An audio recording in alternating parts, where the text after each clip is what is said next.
Hello, my name is Barbara Smith. I'm pastor's mother-in-law, and I lead a ladies' Bible study here at the church. And I'd like to share with you some of what has been a blessing in my life.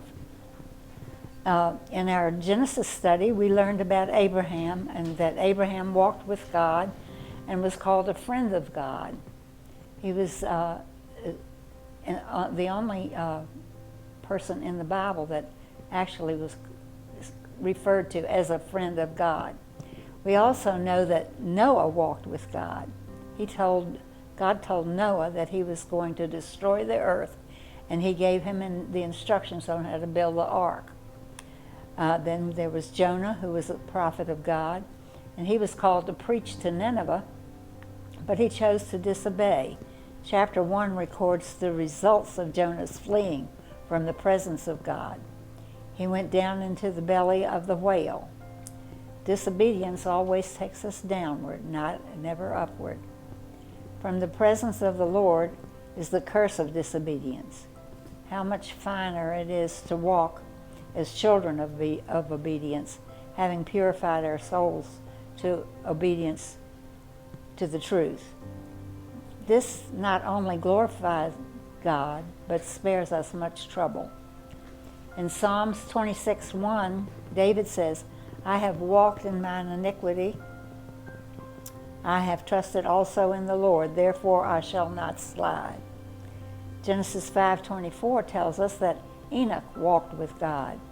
At the first glance, it looks as if Enoch fared worse than other patriots, because he lived on this earth only 365 years. Hebrews 11:5 says, by faith Enoch was translated that he should not see death, and was not found because God had translated him. For before his translation he had this testimony, that he pleased God. Enoch was translated directly into heaven without seeing death. Enoch then lived longer than any other of the patriots, for he never died at all. It's easy to slide in our daily walk. We need to focus on our journey and not on the destination. It'll be easier for us to walk with God if we are consistent in our prayer life and in our Bible reading and studying. Here's a story about a little girl's view of walking with God. A little girl came home from Sunday school and told her mother they'd learned about Enoch and how he walked with God. And her mother said, what about Enoch? And the little girl put it this way, it seems every day God would come by and say to Enoch, Enoch, would you like to take a walk with me? And Enoch would come out of his house and go down to his gate and wait by his gate every day. And God would come along and say, Enoch, let's take a walk. One day God came and said, Enoch, let's take a long walk. I have so much to talk to you about.